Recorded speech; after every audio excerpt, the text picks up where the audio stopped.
Okay. There we go. I was trying to see if I can see myself live, and I believe everything is fine now. So, what did I say? What did I say last week? 21 interviews. And what do we have? Let's see. We go to scroll through screen share. Okay. 1, 2, 3, 4, 5, 6, 7, 8, 9, 10, 11, 12, 13, 14, 15, 16, 17, 18, 19, 20, 21 interviews. Boom. I said it. It happened. Easy. Now, we have a lot to cover for today, so I will get straight into it. Let me just check. I believe everything is working on Rumble. We have... Okay, let me see. Rumble, StreamYard, YouTube. Yep. Hello to everyone. Cool. I'll begin with Jack. So we have... Okay. Jack is 22. He lives in Portugal. He has a real estate company. Technically, his family opened it, and he works with them. And he used Arno's business mastery lessons to land a listing for 1.5 million on a property, for which they sold and got a 3% commission for. So whatever 3% of 1.5 million is what's his share? I think it was he got about 53,000 from it. And that's Jack. And I am going to be speedrunning these guys. So next up is Dominic. He wrote... In his interview application, he wrote, I got the wins by utilizing AI to create ad creatives for my real estate clients in Dubai. And on top of that, using a AI caller to call up leads and operate as an agent, which saves time and money for the companies. The campus that I learned from was the AI campus, and it took him 1 month to implement the AI lessons. And now because of that, he's making 10,000 per month. So that was a lot of AI talk, and he just goes into the businesses he does. Then we have Seth. That was a fun interview. A lot of joking around. Let's see. Seth actually woke up at 3:30 or so to do that interview because we had scheduled it for 5 a.m. and I presumed he'd be waking up maybe half an hour before at 4:30. Because he had a busy day ahead. But then he just says, nah, I woke up earlier, I went to the gym wait, was it 3:30 that he went to the gym? Actually, yeah, so he woke up at 3, went to the gym at 3:30, and then he was there for the interview at 5. I don't know, he's just living a different existence. But he is operator on 9 cups of coffee that day, which is insane. All right, so now he's into the moving industry. Specifically sales sector for moving industry, and just in the past 2 weeks he's on $10,000, so doing pretty well for himself.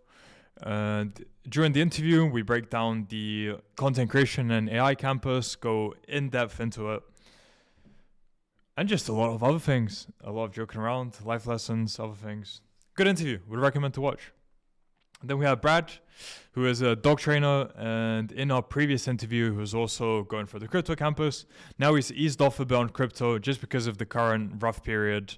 It's not really worth at least what the professors recommend is currently, since it's quite choppy, maybe is the right word for it, it's not a good time to trade, according to the professors. So yeah, he's eased off from that. And instead, he has been hiring students from the real world to help him scale his business, which is interesting. I didn't know that much about that aspect, so he just explained everything about how you can hire students from the real world to do whatever parts of your business you need. That was pretty cool, and he just went in depth on his dog training business as well. Then we have Saad, generating 84 million in profits for clients, and of course over an hour, this time 1 hour 26. So it's a tradition. Whenever you interview Saad, it'll be over 1 hour because he just speaks and speaks. But it's interesting listening to his stories. And yeah, he's a very good articulator of the English language. That was a weird way of putting it. All right. Then we had Omar, and Omar was actually an in-person interview. So there I was one day in the gym. It was probably a Thursday, doing my thing, and I get someone approaching me, and saying, "Hey, aren't you the guy who does interviews for The Real World?" And we get to talking, and it turns out he's been through The Real World. He landed a copywriting client for 2K. After that, he went into the marketing campus, and using what he learned from there, he actually ended up working with Sterling Cooper. And this is what he told me during when the meeting in the gym. So I told him, send me proof, and if that's legit, then we'll do the interview. And yeah, he sent proof. Everything was fine. So there we were, in-person interview. That was the actually second one I've ever done in person. The very first one was probably fourth interview I done ever. And yeah, so ever since then, that was the second one, which basically was the first one because it's like 280 interviews later. Anyway, as I was saying, he landed a $2,000 copywriting client within his first week of joining The Real World. That's how hard he went into it. And not long after, the 30-day marketing bootcamp opened, so he just decided to go into that. Learn video editing, social media marketing. I can't remember exactly how he landed Sterling as a client. I think someone he was working with actually got in contact with Sterling, and then he came along, and then now, yeah, they're the two main guys working with Sterling. I believe that was the case. And he mentioned in terms of earnings as well, he couldn't reveal how much he's earning with Sterling, which is fine publicly, but he did reveal making $50,000 from a recently launched ebook. And he's also has a fighting record. In total, 57 boxing fights, 20 something of which were white collar and the rest were amateur. I can't remember exact numbers. But yeah, that was interview with Omar. Pretty interesting. Then we had, actually, before I continue, let me see. Who do we have? YouTube and Rumble. Okay, no one messaging, so I'm gonna get some water.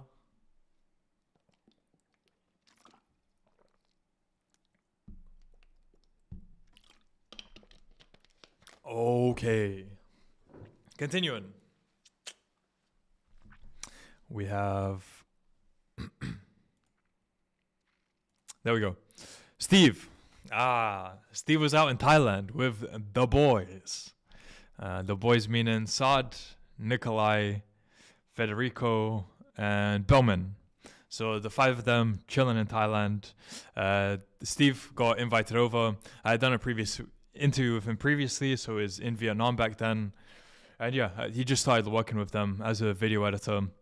He's also training them martial arts, boxing, because apparently his trainer had a very interesting training style, which is quite unique and insightful. So he's been teaching the boys what he knows. We went in depth into video editing, how that has evolved for him since our last interview, how life in Thailand is, and just making jokes and life in general. So yeah, that was Steve. Then we had Federico. Now, Federico, probably 2% of the interview was about The Real World. Everything else was Shaolin monk stories, talking about life, and some deep conversations that got quite spiritual as well. So if you're not that interested about The Real World, purely about The Real World, then I would recommend the Federico interview, just for some new insights potentially. Not potentially, I'm sure you will get some new insights from it. And I know I really enjoyed it. It was a high frequency conversation. I'll leave it at that. Then we had Seven, who talked about his past, gave pretty much in-depth breakdown on how his past used to be pre-joining The Real World. And when he joined The Real World, also again into the marketing bootcamp. Oh yeah, I need to give some more context for this. Seven works with Omar. So I also done an in-person interview with Seven. And I think he's the one who actually landed Sterling Cooper as a client and brought on Omar with him to work with Sterling Cooper. So yeah, they're the marketing team for him. They're working with other clients as well. I don't remember if you mentioned income, but that was mainly Seven, his life and marketing. How he learned marketing, how he's doing it, how he's progressing, everything along those lines. Next, we have far Fahad, I believe that's how I pronounce it, who is 24, from Pakistan, and studied psychology. And because of the real world, he has quite a few things going on. One, he's become a freelance psychologist, earning him decent money. And two, he implemented lessons from, I believe it was content creation and marketing boot camps, to create some very unique videos, short form videos, heavily using AI as well. And he talks about how useful the content creation and AI campus was to him, how he landed a client which he made AI videos for, I think one of the biggest, can't remember what, but something biggest in Turkey. And he got them as a client, now he's making videos for them. And in total, he's making over 2,000 per month minimum, where in Pakistan, the average wage is 200 per month. So 10x the average monthly wage in Pakistan, which is pretty insane because, again, perspective is everything. And that's what I remember from Fahad. So moving on to Lukash. Okay, Lukash interview 279. He's from Slovakia, 22 years old. Also learned short form video editing from the real world. And he switched to the content creation and AI campus as soon as he opened up. Through it, he got a retainer client. That was his first one. Since then, he's landed 5 other clients. So in total, he's worked with 6 clients.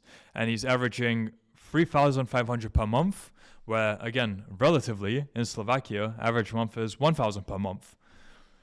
So he's basically making doctor salaries there, lawyer, doctor, pretty much. And this is a lot more scalable as well for future.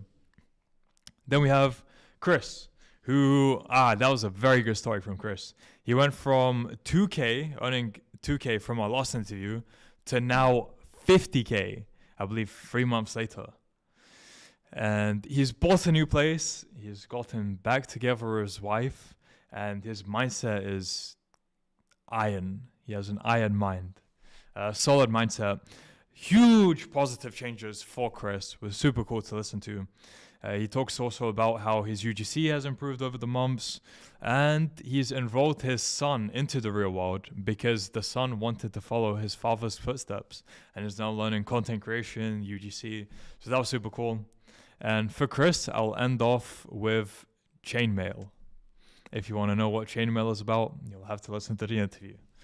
All right, and then going on to Jacob, who had huge monetary changes. He, in our last interview, had generated 9,000 pounds in revenue in 2 months with his e-commerce store.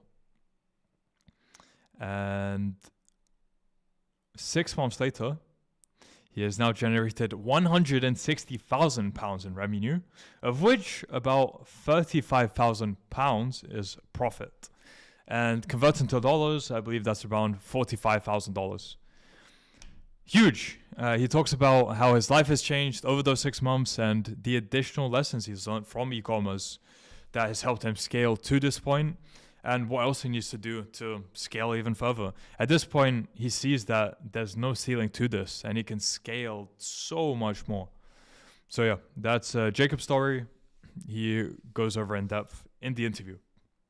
Then we have Jimmy. With Jimmy, basically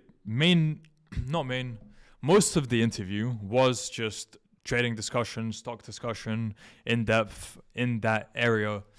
And Jimmy is a huge one. He's currently making a huge bet that will be about a month long to play out. And it's for 22% of his account if it goes wrong, and 41% upwards, 41% gain if it goes right. And again, to give you a perspective, his account is $490,000 total. So those percentages are significant, very significant for that amount of money. So there you go. If you want to know more about stocks, good interview, and risk management and emotional control. Watch Jimmy's interview. Okay, then we have Trey, who had a bit of a down period since our last interview. He went down by about 17,000 per month in profits because of a decrease in workers. He explains everything why during the interview, but yeah, the bottom line is less workers, profits dropped, but because of that, he's now implemented systems which will automate the business and prevent something like that from happening in the future. And it basically requires less labor, human labor, to get back to the point where he was before. And he's currently making around 35,000 per month. He's looking to move to a new place as well because America, no good. And I remember we discussed what a man's role is in society, in life, and just the mindset things. It's some interesting conversations with Trey every time. So again, another good one to watch. Then let me check any comments from anyone. If anyone wants to message anything, let me know. This is an AMA, so we'll reply to any questions. And now moving on to Gleb. Okay, Gleb turned his life around completely since joining the real world.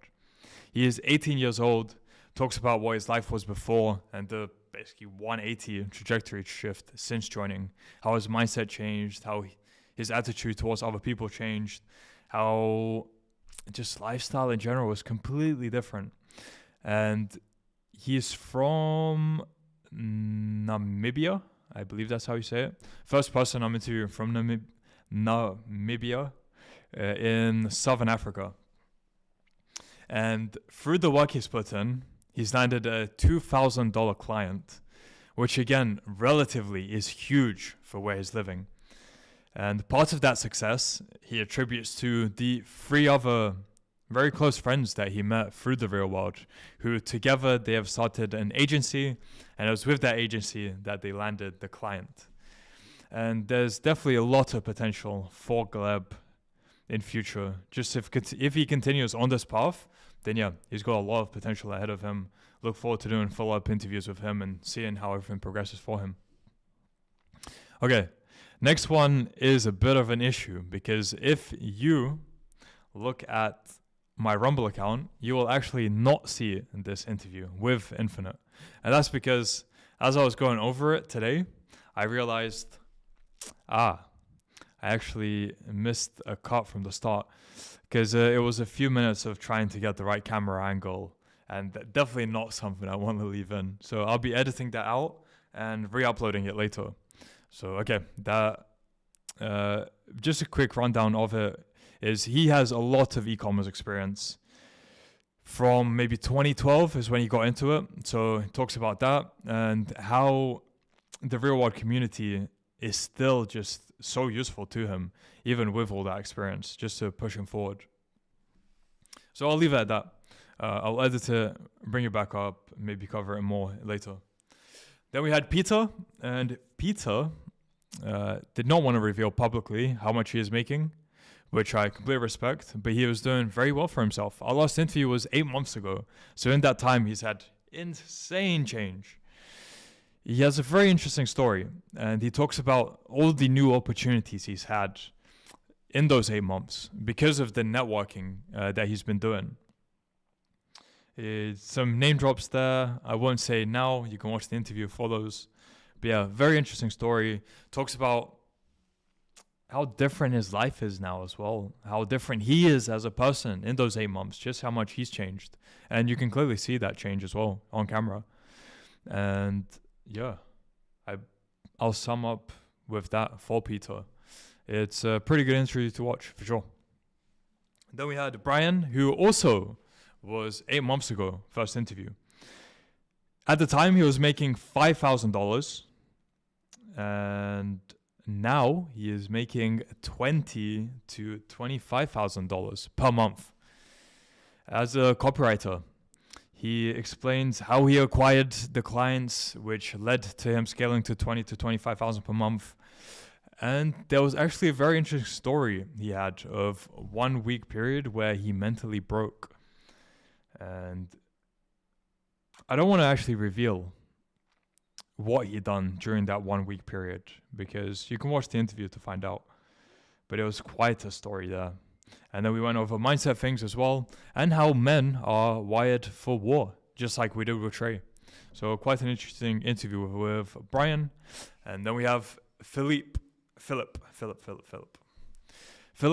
found out about the real world through one of the interviews I had done with someone else who went through the Stocks campus, which is cool to hear. It's nice that people get inspired by these, then they join themselves, see just how much value it's providing for them, and then eventually comes full circle and I'm interviewing them.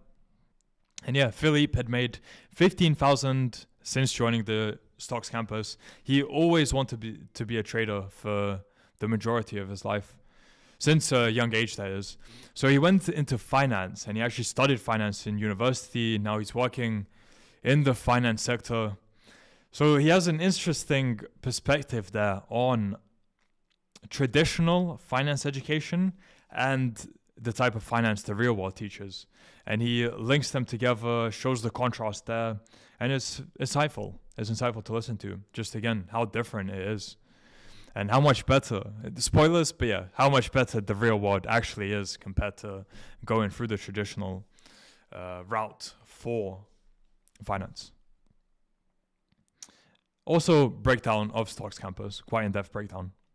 And finally, we have Micah, who I was always calling Mika until recently finding out it's actually Micah. So my bad on that part. In our previous interview, he was making $5,000 per month through copywriting and a sales job he had. But since then, he has stopped a sales job and instead just making $5,000 per month as a copywriter. So basically just replaced the sales job with copywriting client pretty much 1 week after quitting it, which is, again, a testament to Micah's capabilities. Micah's capabilities. And with the money he's earned, he's bought his dream car, a Dodge Challenger. I can't remember the specs of it, he says in the interview, but yeah, as a 17-year-old, he's bought a Dodge Challenger that he's driving around now. And he's still in high school as well, so it's huge. He's actually a full-stack marketer, not a copywriter anymore. It's similar, but yeah, he explains the differences there. It's just better to class yourself as a full-stack marketer. And it technically involves more work as well. So again, all covered during the interview.